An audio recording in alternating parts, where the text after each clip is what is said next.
आजकल के stressful life में लोग तो मानो हंसना भूल गए हैं। हम अपनी खुशी फिल्मों में ढूंढते हैं। जब भी फ्रस्ट्रेट होकर ऑफिस लौटते हैं, माइंड फ्रेश करने के लिए हम यूट्यूब पे कॉमेडी वीडियोस देखते हैं। फिल्मों के दिग्गज कलाकार हमें हंसने के लिए मजबूर कर देते हैं।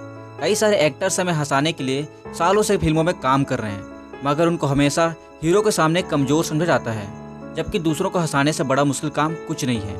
नमस्कार दोस्तों, AR लाइव में आप सभी का स्वागत है। आज की हमारी कहानी है गोवर्धन असरानी की, जिनको आप असरानी के नाम से जानते हो। असरानी 350 से भी ज़्यादा फिल्मों में काम कर चुके हैं और अपनी शानदार एक्टिंग से आज तक हंसा रहे हैं। तो चलिए दोस्तों, अभिनेता असरानी की ज़िंदगी से कुछ सीखते हैं। असरानी का जन्म 1 जनवरी 1941 को सिंध में हुआ, जो कि अभी पाकिस्तान में है। असरानी एक सिंधी परिवार से आते हैं। भारत के विभाजन के बाद 152 सिंधी परिवारों के साथ असरानी का परिवार भी जयपुर राजस्थान आ गया। जयपुर आकर उनके पिता एक कारपेट की दुकान चलाया करते थे। असरानी की 4 बड़ी बहनें थीं और 3 भाई थे। इन्होंने स्कूल की पढ़ाई सेंट जेवियर स्कूल जयपुर से पूरी की और राजस्थान कॉलेज से अपना ग्रेजुएशन कंप्लीट किए। कॉलेज के दिनों में अपनी फीस भरने के लिए ऑल इंडिया रेडियो में वॉइस आर्टिस्ट का काम किया करते थे। ग्रेजुएशन कंप्लीट करने के बाद इनके पास 2 ऑप्शन थे, या तो अपने पिता का बिजनेस ज्वाइन करें या आगे की पढ़ाई करें। बिजनेस में तो इनको कोई दिलचस्पी थी नहीं और मैथ्स में कमज़ोर थे, इसलिए कुछ अलग करना चाहते थे। ऑल इंडिया रेडियो में काम करते वक्त इनको एक्टिंग से लगाव हो गया था। आगे चलकर एक्टर बनना चाहते थे, इसलिए ईयर 1960 से 1962 तक इन्होंने साहित्य कल भाई ठक्कर से एक्टिंग सीखी। एक्टिंग सीखने के बाद ईयर 1962 में असरानी काम की तलाश से मुंबई चले गए। मुंबई में इनकी मुलाकात डायरेक्टर ऋषिकेश मुखर्जी और किशोर साहू से हुई। दोस्तों, किशोर साहू पहले डायरेक्टर हैं जो छत्तीसगढ़ से थे और बॉलीवुड में सफल निर्देशक बने। इनकी बायोग्राफी जरूर देखें, लिंक मैं डिस्क्रिप्शन में दे दूंगा। असरानी की मुलाकात जब किशोर और ऋषिकेश से हुई, तब उन्होंने असरानी को किसी इंस्टीट्यूट से एक्टिंग सीखने को कहा। दोनों डायरेक्टर से एडवाइस लेकर असरानी 1964 में FTII पुणे चले गए और 1966 में अपना कोर्स कंप्लीट करके वापस मुंबई आ गए। कई ऑडिशन के बाद इनको एक फिल्म में ब्रेक मिल गया। ये फिल्म थी हरे कांच की चूड़ियाँ। इस फिल्म में इन्हें हीरो के दोस्त का रोल मिला था।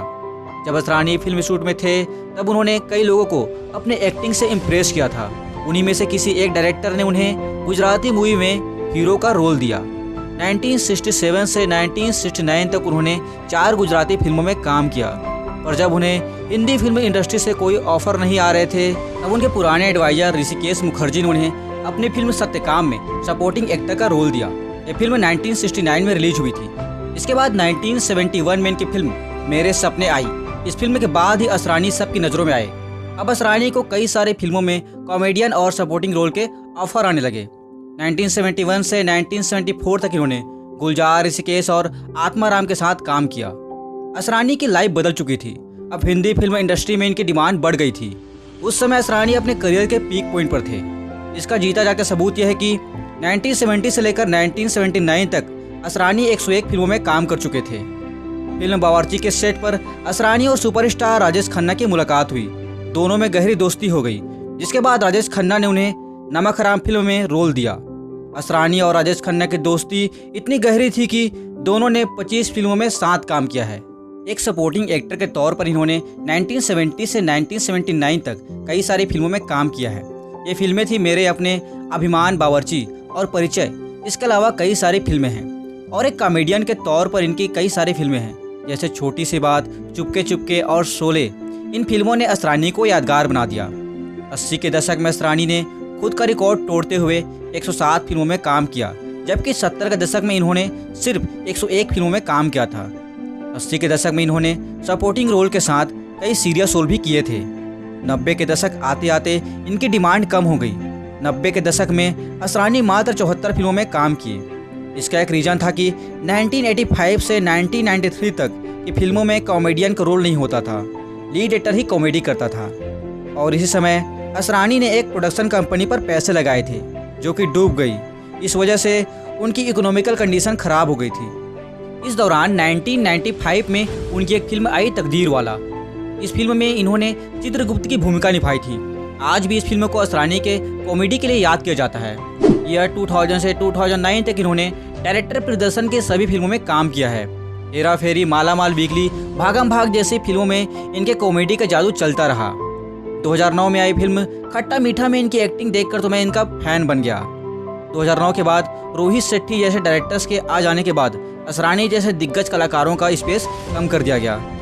अप्रैल 2010 में असरानी मल्लिका शेरावत के साथ नया अंदाज कंपटीशन के जज बने थे। ये शो न्यू जर्सी में हुआ था।